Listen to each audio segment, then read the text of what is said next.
Olá pessoal, tudo bem? Boa noite.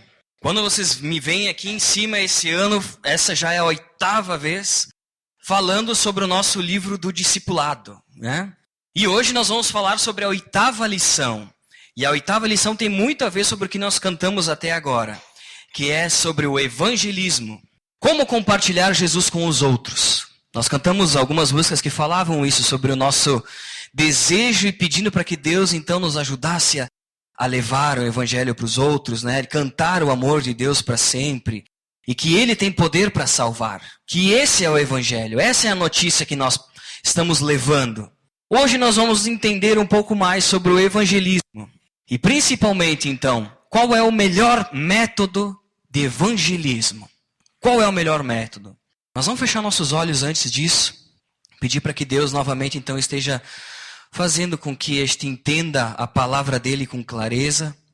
Que o Espírito Santo possa estar traduzindo e transmitindo tudo aquilo que Deus colocou na Bíblia e que vai nos falar hoje.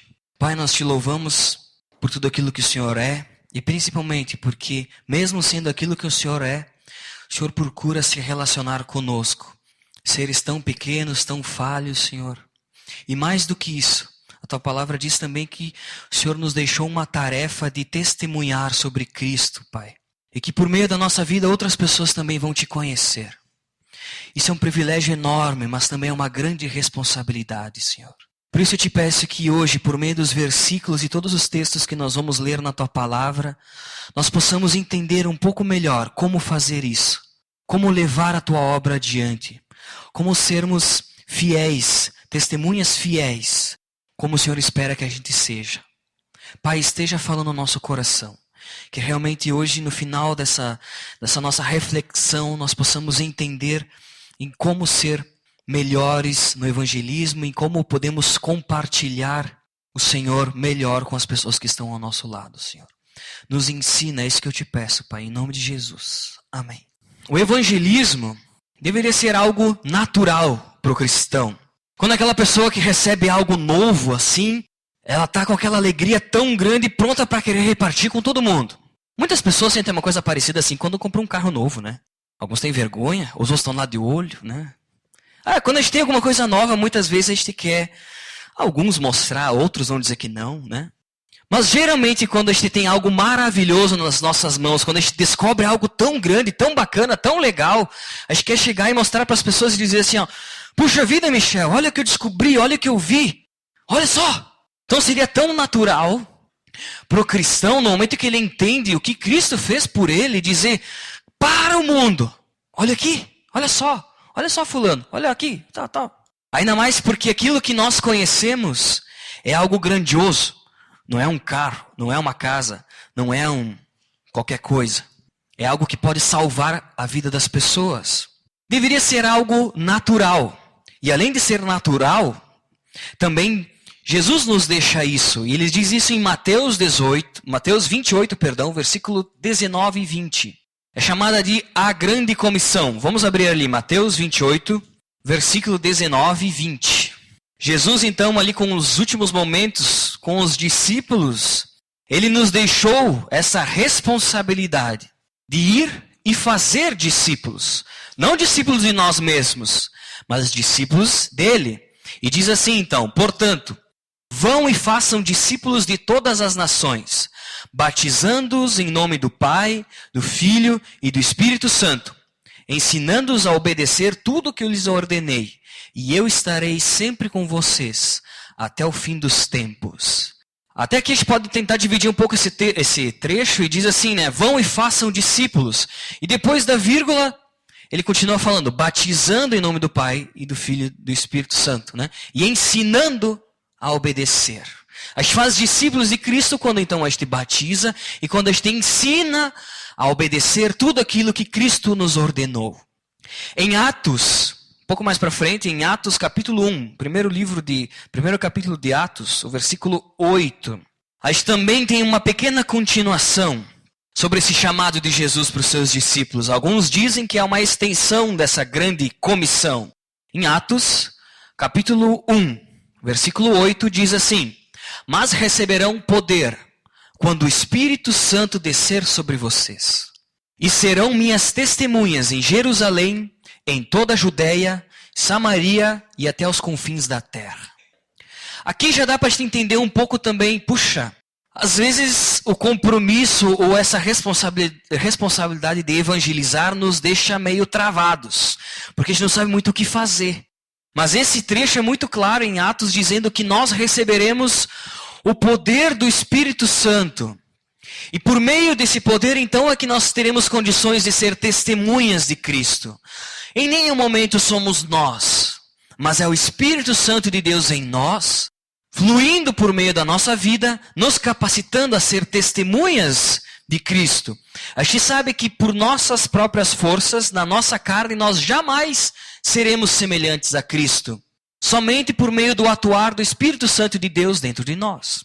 Então, não sou eu, mas é o Espírito Santo que habita em mim, que vai então transmitir. E aqui ele diz também que serão minhas testemunhas em Jerusalém.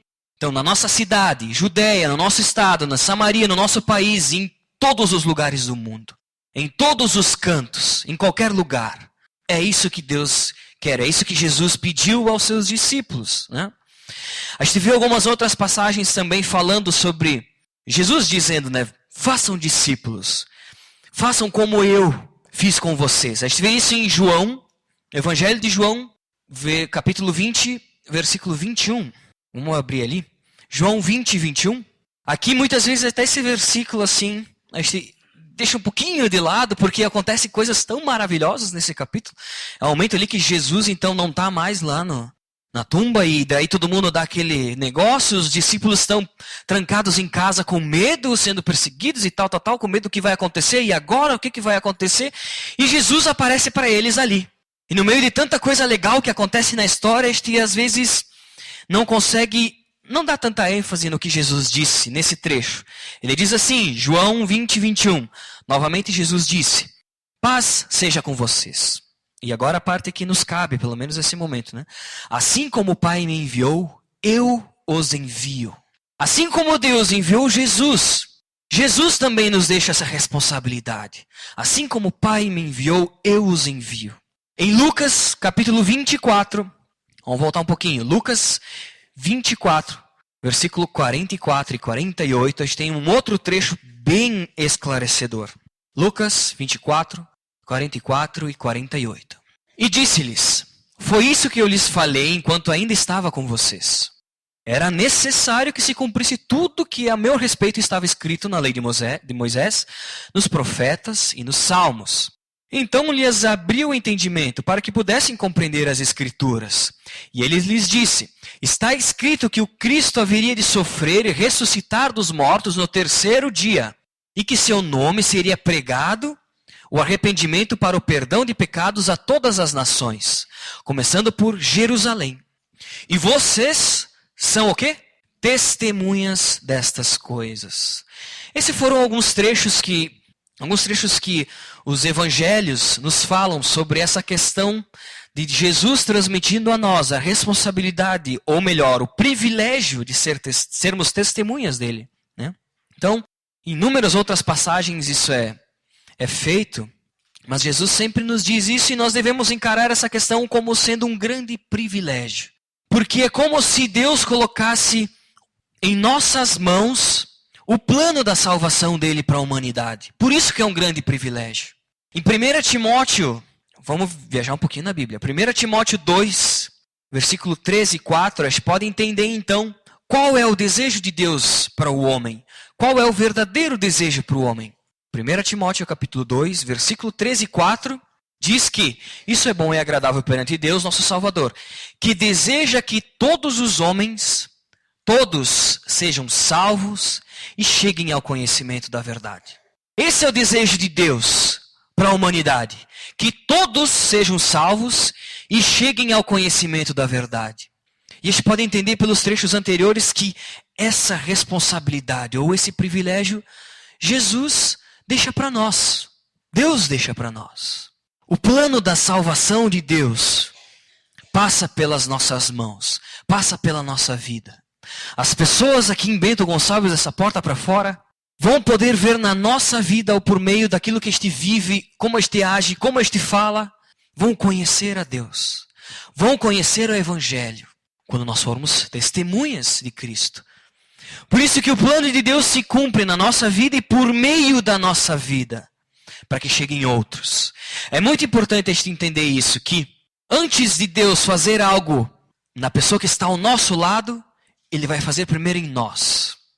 Ele vai nos restaurar. E é isso que acontece quando a gente aceita Cristo. Nós entendemos o Evangelho, entendemos o que Cristo fez por nós, a nossa vida é transformada, o Espírito Santo habita em nós, e por meio de toda essa vivência com o Espírito Santo, nós alcançamos outras pessoas. O Espírito de Deus toca outras pessoas. E isso é um enorme privilégio. Porque quem somos nós? Quem sou eu? Quem são vocês? Nós não podemos ser hipócritas e dizer que nós somos melhores do que os outros, muito menos melhor daqueles que não conhecem a Deus. Porque nós somos pecadores igual a todos, a única diferença é que nós entendemos as nossas falhas e este se arrepende e procura se arrepender e ter uma vida diferente. Quem somos nós? Nós temos um grande privilégio. A palavra ou o evangelho da salvação, que pode transformar a vida de alguém, passa por meio da nossa vida. E isso é um privilégio enorme. Mas o que é o evangelho? Antes de falar sobre o evangelho e até falar um pouco sobre o privilégio e a responsabilidade de sermos testemunhas de Cristo, alguns dados são bem importantes. O cristianismo ainda é a maior religião na face da terra. O cristianismo ainda é a maior religião. O islamismo está chegando perto. Mas o cristianismo ainda é. Mas mesmo ele sendo a maior religião, ele representa um pouco mais de 30%. 30% da humanidade vive o cristianismo. E se a gente for pegar aqui dentro do cristianismo ainda, existe muito catolicismo. E dentro do catolicismo, existe muito um católico não praticante. Né? A gente vai ver que esse número vai começar a reduzir ainda mais. E uma coisa triste que tem acontecido também dentro do cristianismo é que, assim como tem católicos não praticantes, hoje a gente também tem evangélicos ou cristãos protestantes não praticantes. Então esse número talvez não seja tão verdadeiro. Moral da história é que a gente tem 2/3 da terra para evangelizar, para falar do amor de Deus. 2/3. Isso não é pouco, isso são muitas pessoas. E uma outra coisa bem importante é que a população mundial mais do que dobrou nos últimos 50 anos. Há 50 anos atrás, nós éramos menos da metade do que nós somos hoje. Hoje a Terra, diz a ONU, que está em 7 bilhões e alguma coisa, né? De pessoas. Há 50 anos atrás, a Terra não tinha mais do que 2,5 bilhões. Ou seja, o trabalho é trabalhoso. Tem bastante coisa para fazer. É uma responsabilidade enorme. E sabe qual que é ainda maior? Porque daqui 5 anos nós vamos estar no dobro do que... Daqui 50 anos nós vamos ser o dobro do que nós somos hoje. Talvez, não sei, mas isso são as estimativas, né? Esse é o grande privilégio que nós temos de sermos usados por Deus para que, por meio da nossa vida, Ele chegue até outras pessoas, mas também é uma enorme responsabilidade, porque 2/3 da terra não vivem Cristo. E mais do que isso, novas e novas pessoas vêm surgindo, e a gente precisa então levar o Evangelho para essas pessoas. Mas agora sim, o que é o Evangelho? Será que o Evangelho é um estilo de literatura, né? Tem algumas pessoas que... Alguns livros evangélicos, o Evangelho. Algumas músicas, é um estilo de música. O que é? Né? O que significa? Do que se trata? Do que fala o Evangelho? A palavra Evangelho, então, muitos devem saber, mas significa, do grego, né, boas novas. O Evangelho é uma boa notícia. Evangelho significa boa notícia. E quando nós vamos, então, levar o Evangelho a outras pessoas, nós estamos levando o quê? Uma boa notícia. Uma ótima notícia. E é uma ótima notícia, é uma boa notícia porque nós vimos na nossa vida como isso é bom. Como isso é transformador. Como essa boa notícia nos mudou. É uma ótima notícia, é uma boa notícia. São as boas novas. Talvez as boas novas para nós que somos cristãos e conhecemos a verdade de quem nós realmente somos e aquilo que Deus tem para nós. O Evangelho talvez seja a palavra mais apaixonante, a palavra que faz mais significado na nossa vida. porque é ela que nos transforma. Esse evangelho nos transforma. A palavra evangelho. E Jesus levava essas boas novas. Isso a gente pode ver em Mateus capítulo 9, versículo 35. Em Mateus 9, versículo 35, Jesus fazia isso. Jesus transmitia as boas novas. Jesus levava a boa notícia. A boa notícia é que Jesus, ele é o Salvador. Ele é a esperança, né? A esperança para o mundo. E isso Jesus fez. Isso Jesus disse. E depois os discípulos, os apóstolos e outras pessoas e nós levamos essa boa notícia que começou e que foi espalhada por meio de Jesus, né? Mateus 9, versículo 35 diz que Jesus ia passando por todas as cidades e povoados, ensinando nas sinagogas, pregando as boas novas do reino e curando todas as enfermidades e doenças. Jesus, ele andava por todo lugar, espalhando essa boa notícia. Cá entre nós, né? Talvez o que a gente tem mais espalhado por aí não seja uma coisa tão boa assim, né? Talvez não é boa notícia, talvez seja uma fofoquinha aqui, uma piadinha ali. Talvez o que a gente tem mais falado para as pessoas que estão ao nosso redor não é uma boa notícia, mas são coisas talvez distorcidas. Em um mundo que está completamente distorcido. O evangelho, a palavra evangelho, ela é citada por 76 vezes no Novo Testamento. E sempre ela é citada nesse contexto cristão, nesse contexto de uma nova mensagem. Porque ele é o evangelho do reino. E aqui eu coloquei, não sei se vocês vão conseguir enxergar, pessoal, mas tem os versículos correspondentes, né? Mas é citado como o evangelho do reino. O evangelho de Jesus Cristo. O evangelho de Deus. É a boa notícia da graça de Deus. É o evangelho do seu Filho, Filho de Deus. Ele é o evangelho da glória de Cristo, o evangelho da vossa salvação.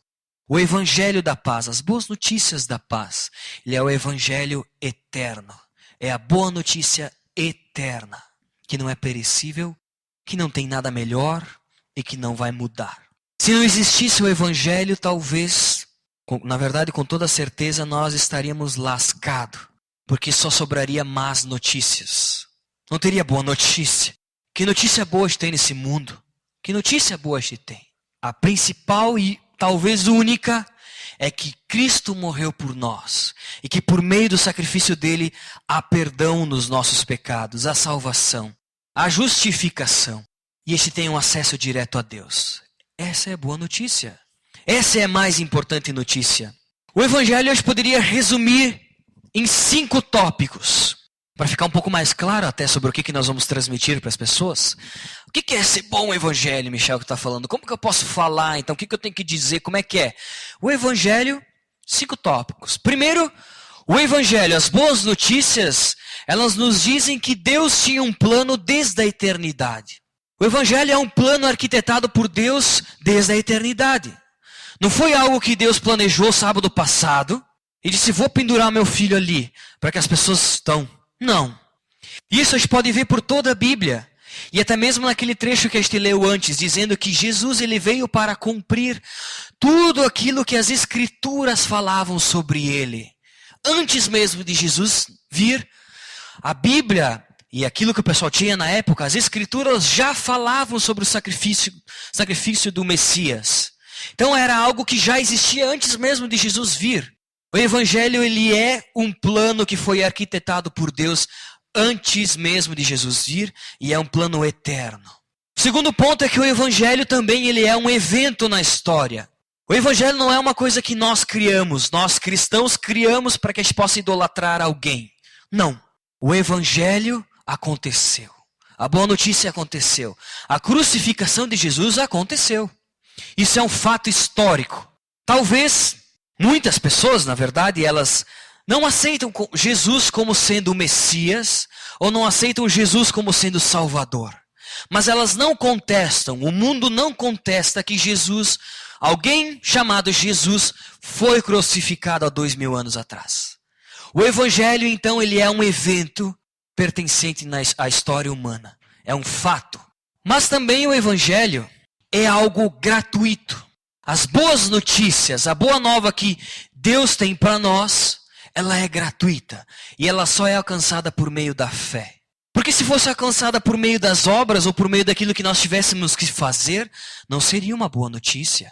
Seria uma péssima notícia. Porque como é que nós ia fazer várias coisas para alcançar a graça de Deus para nós? Não teria como. O evangelho, então, ele é gratuito, ele é de graça. E ele é por meio da fé. Terceiro ponto. O evangelho, ele também é uma conquista. E a principal conquista é que por meio do sacrifício de Jesus, as boas notícias que Jesus nos dá no momento da crucificação dele é que há perdão para os nossos pecados. Há perdão para aquilo que nós somos em essência. O evangelho é uma conquista. Quando Jesus foi crucificado lá naquela cruz, ele conquistou para nós o direito de sermos perdoados. Ele é uma conquista. E muitas vezes a gente para por aqui até. A gente não vai para esse último ponto e para dizendo para as pessoas, dizendo que Jesus morreu para perdoar os teus pecados. Mas o evangelho é mais do que isso até. O evangelho significa muito além do que perdão, simplesmente perdão. Porque o evangelho é o que verdadeiramente nos conduz a Deus. O perdão dos pecados, o sacrifício de Jesus, são meios, foram formas, são caminhos que Deus planejou para que o homem tivesse, na verdade, um relacionamento novamente com Deus. Essa é a boa notícia do evangelho. Mais do que perdão para quem nós somos, é saber que quem nós somos pode se relacionar com Deus novamente. Essa é a maravilha do evangelho. Essa é a boa notícia. A boa notícia é que para quem estava morto e que não tinha esperança nenhuma e que vivia numa desgraça de vida, hoje pode se relacionar novamente com Deus. E para isso Jesus se entregou. E como meio existe a cruz e o perdão dos nossos pecados. O perdão e a cruz são o caminho para que nós tenhamos então acesso novamente a Deus. E isso a gente pode ver no início de 1 Pedro capítulo 3, versículo 18. No primeiro trecho, a primeira frase desse versículo. 1 Pedro, lá no final da Bíblia, capítulo 3, versículo 18, nos diz essa maravilha. Falando assim, pois também Cristo sofreu pelos pecados uma vez por todas. O justo pelo injusto. Ou seja, Cristo, o justo, por nós, injustos. Para o quê? Para conduzir-nos a Deus. A essência é que Cristo morreu por nós, perdoou os nossos pecados, para que nós fôssemos conduzidos novamente a Deus. Essa é a boa notícia. Esse é o evangelho. E é isso que Jesus pede que a gente diga para as pessoas, ou pelo menos transmita, né? Mas transmita de que forma? Talvez seja muito difícil a gente explicar tudo isso com palavras. Michel, não vou nem lembrar de todos os versículos que tu leu, como é que eu vou fazer isso? Na verdade, a gente precisa se perguntar muito quem é o cristão? Quem nós somos? Bom, nós somos pessoas que buscam ser semelhantes a Cristo. Cristão é um pequeno Cristo. Ok. Mas quem é o cristão? Lá em Atos capítulo 1, versículo 8, que nós lemos antes, diz que nós receberíamos o poder do Espírito Santo para sermos então, novamente aquela palavra-chave, testemunhas. Em essência, nós cristãos somos testemunhas de Cristo. E o que é uma testemunha? Uma testemunha é aquele que pode opinar, pode falar, pode demonstrar, pode explicar algo que ele conhece, algo que ele viu, algo que ele presenciou. Não é concebível que uma testemunha possa testemunhar de algo que ela não saiba, que não tenha visto, que não tenha participado. Não tem como testemunhar assim. Isso não é uma testemunha. Uma testemunha é aquela que compartilha aquilo que ela presenciou, aquilo que ela viu, aquilo que ela sentiu. Isso é uma testemunha. Então, o que nós somos então? Somos testemunhas. Testemunhas de Cristo. Por quê? Porque cabe a nós testemunhar o que Cristo fez em nós. Em mim, fez em vocês. Isso que é o Evangelho. E aqui está o resumo de tudo. Sermos testemunhas. Eu não preciso dar uma aula de teologia para convencer alguém sobre Cristo. Mas eu preciso viver Cristo. E só falar aquilo que Cristo fez na minha vida. Porque testemunha é falar daquilo que viu, daquilo que presenciou, daquilo que sentiu. E a nós cristãos nos cabe então compartilhar aquilo que Cristo fez em mim. E chegar para a pessoa que está do nosso lado e dizer: olha, eu estava passando pelos mesmos problemas que tu estava passando. Mas Cristo fez isso em mim.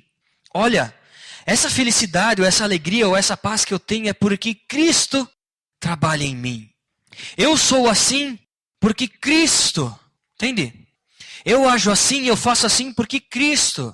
Que Cristo mudou a minha vida. Cristo mudou a minha história. Porque antes de Jesus eu era uma coisa e agora eu sou outra coisa. O Michel antes de Jesus era assim, assado, tá.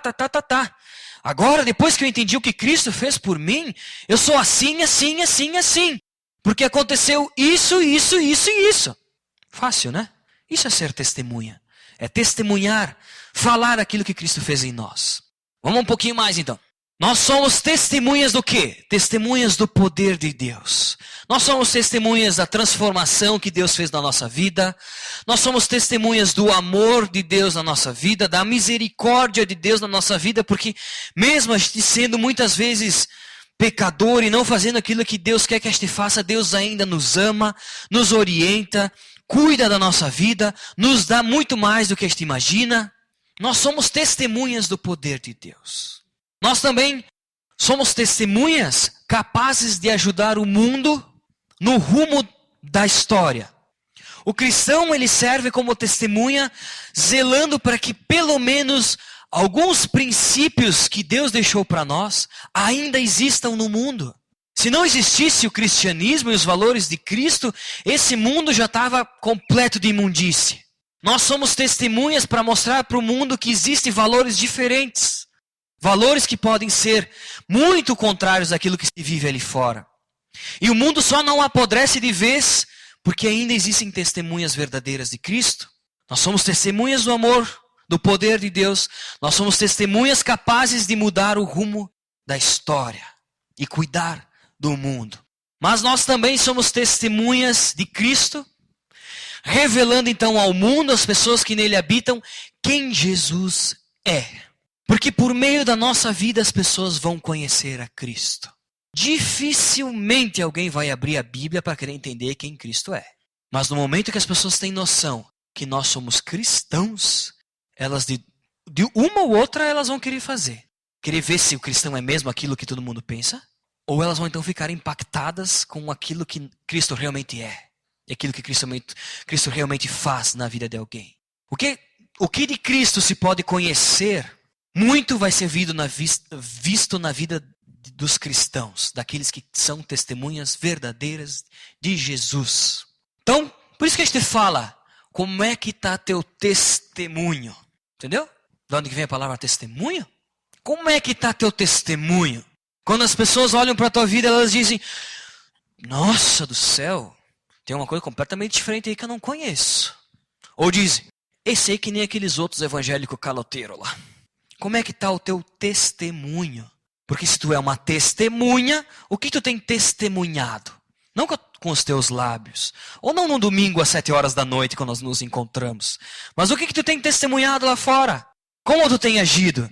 O que as pessoas têm visto na tua vida? Tem visto Cristo?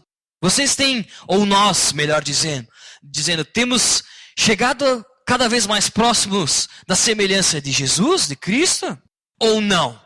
Nós temos testemunhado que tem umas músicas sertanejas bem gostosas para quebrar o corpício, que dá para sonegar um imposto para lá e para cá, que dá para mentir aqui e tirar uma vantagem de um jeito, nós estamos testemunhando a mesma coisa que todo mundo testemunha.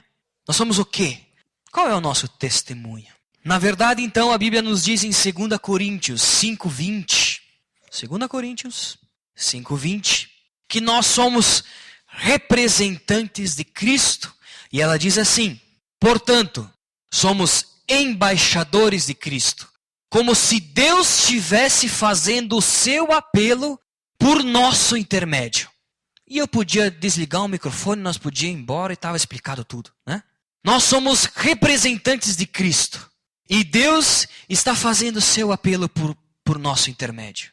Por amor a Cristo, lhe suplicamos, reconciliem-se com Deus. Então nós somos representantes. A gente sabe que nós, na verdade, o cristão ele não pertence a esse mundo, ele não é daqui.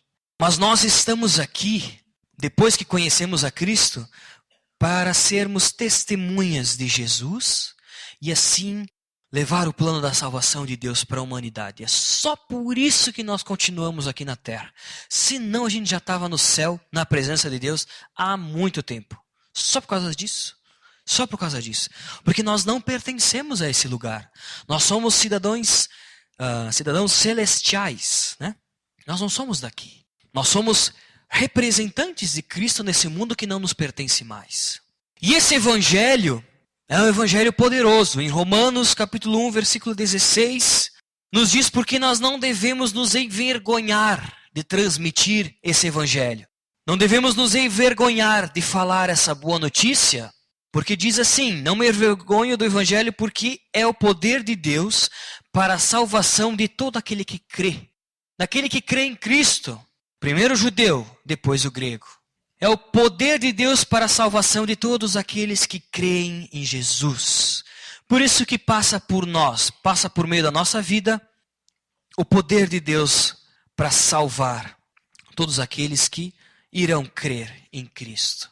E diante disso, eu faço aquela pergunta que eu deixei no início para vocês, que é, qual é o melhor método então de evangelismo? Talvez você já tenha a resposta na ponta da língua, espero, né, depois de tudo que a gente conversou até agora. Mas qual que é o melhor método de evangelismo? Talvez seja a gente fazer um show gospel. Botar umas músicas, os artistas, as pessoas bem vestidas, cantando músicas de louvores a Deus. Talvez seja ir numa calçada aqui da nossa cidade, com os panfletinhos escrito Jesus te ama, e começar aqui, ó, pimba, pimba, pimba, pimba. Fazer até que nem os caras da política, pegar uma bandeira, né, Júliver? Pegar a bandeira lá, né, Roger? Ao invés do número de partido, balançar não. Não, né? Peraí. Só nessas épocas, tempo de política, a gente pode entender que panfletagem é meio difícil, porque eu não fui conquistado por nenhum candidato. E possivelmente também as pessoas elas não serão impactadas ou não conhecerão a preciosidade dessa boa notícia por meio de um panfleto. O que a Bíblia nos diz é que não tem panfleto melhor do que a nossa vida, né? Não tem nada melhor do que o nosso testemunho. Não tem nada melhor do que sermos testemunhas fiéis de Cristo. Tem uma frase famosa que diz que de cada 100 homens, um lerá a Bíblia. Os outros 99 lerão o cristão, né? De cada 100 pessoas, talvez, que a gente for falar de Cristo, talvez uma até queira abrir a Bíblia para ler conosco. As outras 99 vão ficar olhando para o Michel para ver se aquilo que eu estou falando é quem eu sou de verdade. Porque senão é uma propaganda enganosa. O poder do testemunho ele é grandioso. E quando eu penso nessa questão do testemunho, me vem algo bem forte que a gente não vive no nosso país, que é a perseguição aos cristãos. E para a gente entender o poder do testemunho, a gente pode entender um pouquinho a partir de um relato da história, ou de um momento específico da história, onde que a igreja, o cristianismo começou a crescer de uma forma grandiosa, que foi lá pela Roma Antiga, um dos primeiros imperadores a matar, assassinar, esquartejar, fazer de tudo com cristãos foi Nero. Nero, para vocês terem ideia, na frente da casa dele, então ele pegava uns palanques, fincava uns cristãos, tacava fogo e era ali que ele iluminava o caminho. Esse foi Nero. Nero também foi um dos primeiros que começou então a sacrificar os cristãos dentro do Coliseu. Dizia que não se podia entrar dentro do Coliseu pelo cheiro de sangue de cristão derramado ali dentro, se não fosse pelo perfume das donzelas que deixava aquele ambiente um pouco melhor. O fato é que no momento que Nero então sacrificava tantos cristãos dentro do Coliseu, colocando leões para matar, morder, acabar com toda aquela gente que estava lá, todos os cristãos no caso, ali começou a acontecer uma coisa muito estranha.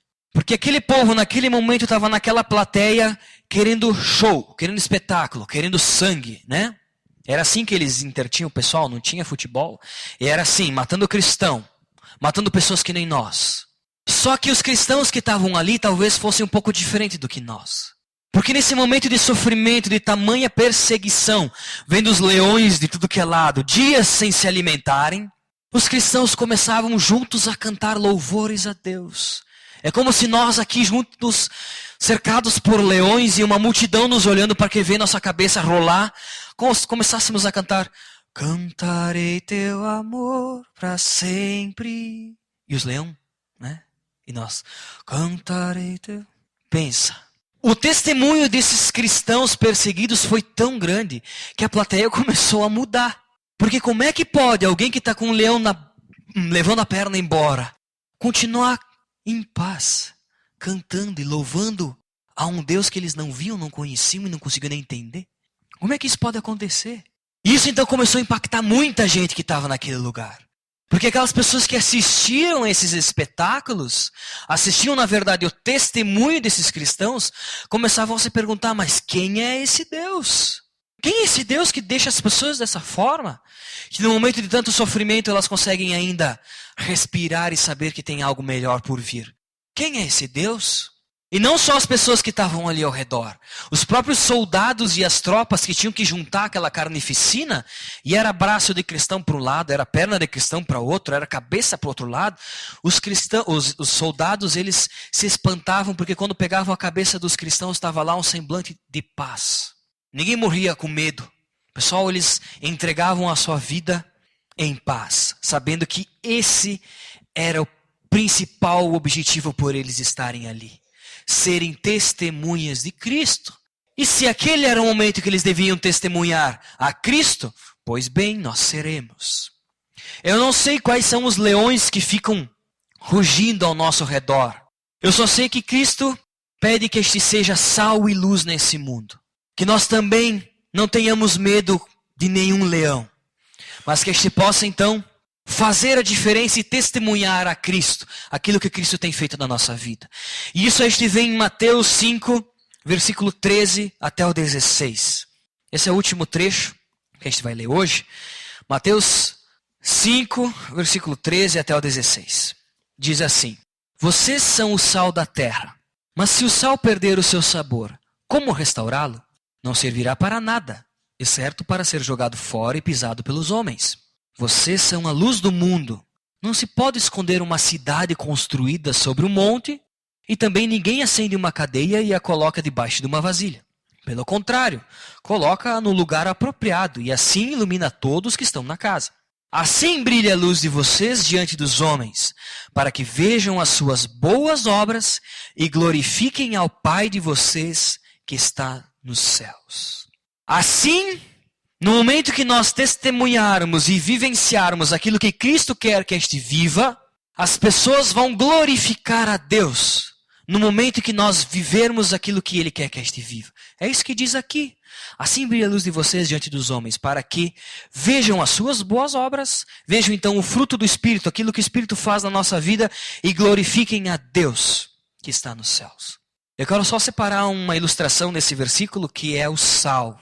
Talvez a gente tenha escutado muitas vezes sobre o sal como o sal que dá sede, que provoca curiosidade, o sal que dá gosto, que tempera, então, que faz a diferença no mundo. Mas uma das principais características do sal é que ele não perde a sua essência. E é isso mais ou menos que o trecho fala aqui. Se tu colocar uma colher de sal ou um pouco de sal dentro da água, o que vai acontecer? O sal vai ficar aguado ou a água vai ficar salgada? A água vai ficar salgada, né? Vai ter sal molhado, entende? Se a gente colocar sal na carne, a carne vai ficar com gosto de sal ou o sal vai ficar com gosto de carne? Nós que somos gaúchos, né? O que acontece? Deus quer que nós sejamos como sal, no sentido que nós não podemos perder a nossa essência. Que em todo lugar que a gente estiver, nós sejamos testemunhas de Cristo. Porque se nós estivermos num lugar e agirmos como os outros, nós vamos perder a nossa característica. O sal jamais perde a sua característica. Ele sempre é salgado. O cristão sempre tem que testemunhar a Cristo.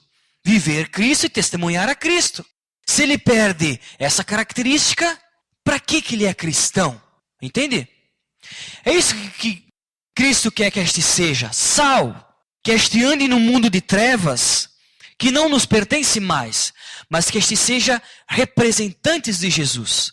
Que a gente seja íntegro, como o sal é, sem perder a sua essência, sem mudar aquilo que ele é, por estar num lugar diferente. Nós devemos ser sal e permanecer na nossa essência, que é ser testemunhas de Cristo. E nós vamos conseguir isso quando a gente entender e conseguir viver cada vez mais semelhantes a Jesus. A verdade é que o mundo ali fora tem muitas dúvidas e até detesta a igreja. Muita gente não gosta da igreja, não quer vir para uma igreja, acha que nós somos tudo fanático, louco, doido, que faz uma lavagem cerebral em nós. É isso que o mundo pensa aí fora. Mas o mundo também admira os valores de Cristo. Ninguém fala mal de Jesus. Ninguém vai falar que aquele cara foi um coitado. Não, todo mundo admira os valores dele. Todo mundo admira o amor que Jesus trouxe para o mundo. Todo mundo admira a paz e os valores morais, éticos que Jesus trouxe. O mundo valoriza e respeita quem Jesus é, mas condena e tem preconceito com a sua igreja. A verdade é que nós devemos cada vez mais sermos parecidos com Jesus, vivermos os valores de Cristo, do que defendermos uma igreja, uma doutrina, uma placa escrita alguma coisa lá fora. Porque isso o mundo não quer ver. O mundo quer ver pessoas que sejam parecidas com Cristo. Esse deve ser o nosso testemunho e testemunhando simplesmente aquilo que Jesus fez em nós. Falar para as pessoas aquilo que Jesus fez na nossa vida. Assim a gente vai compartilhar Jesus com os outros. Vamos abaixar nossas cabeças, quer dizer, nossa cabeça. Fechar os nossos olhos e pedir que Deus nos ajude diante desse grande desafio, dessa grande tarefa que Ele nos deixou. Mas que apesar de grande, é um enorme privilégio. Muito mais do que pesada ou difícil, é extremamente prazerosa e gratificante servir a Deus. Entender o valor da nossa vida diante de Deus, entender quem nós somos e o que Jesus espera de nós. Pai, eu te agradeço pela tua palavra, te agradeço porque ela é viva, te agradeço porque nós podemos estar aqui lendo e por meio do teu Espírito Santo estar entendendo o que o Senhor espera da nossa vida. Pai, nós te pedimos perdão pelo testemunho que nós temos dado ali fora, Senhor. Pelo testemunho que muitas vezes aponta um caminho completamente diferente do que o caminho de Cristo. Talvez tenha partido de nós um falso testemunho porque este tem falado algo e vivido outra coisa. Pai, nos perdoa, por favor. Mas nos ensine e nos orienta a viver os valores de Cristo. A viver como Jesus vivia. Sermos pequenos Cristos. Sermos cristãos autênticos. Sermos testemunhas fiéis daquilo que Jesus fez. Que a gente não viva também somente testemunhando aquilo que Jesus fez na vida dos outros, mas que o Senhor faça também maravilhas na nossa vida. Para que as pessoas vejam o poder que há em Ti. Para que as pessoas vejam o Teu amor, transformando quem nós somos, Senhor. Pai, eu Te louvo porque nós somos pecadores. Nós somos pessoas tão pequenas e insignificantes, mas mesmo assim, o Senhor deixou o plano da salvação também nas nossas mãos. Nos deu o privilégio de falar do amor de Jesus. De levar ao mundo, levar a nossa família, levar as pessoas que estão ao nosso trabalho, as pessoas no nosso estudo, Senhor, os nossos vizinhos, levar a todas essas pessoas uma boa notícia. Obrigado por isso, Senhor. Porque se Jesus não tivesse vindo, se Jesus não tivesse se sacrificado, não existiria boa notícia. Só existiria más notícias para nós, que é a condenação eterna, que seria vivermos distante de Ti eternamente, Pai. Obrigado porque existe algo de bom. E isso pertence a Jesus, pertence àquilo que Ele fez por nós. Faça que por meio da nossa vida, por meio das pessoas que estão aqui na aliança, Senhor, o mundo possa conhecer Bento Gonçalves, as pessoas que estão ao nosso redor possam conhecer a Jesus, possam se impactar com Jesus, se impactar com essa verdade e queiram viver isso também, Senhor. É o que eu Te peço, em nome de Jesus. Amém.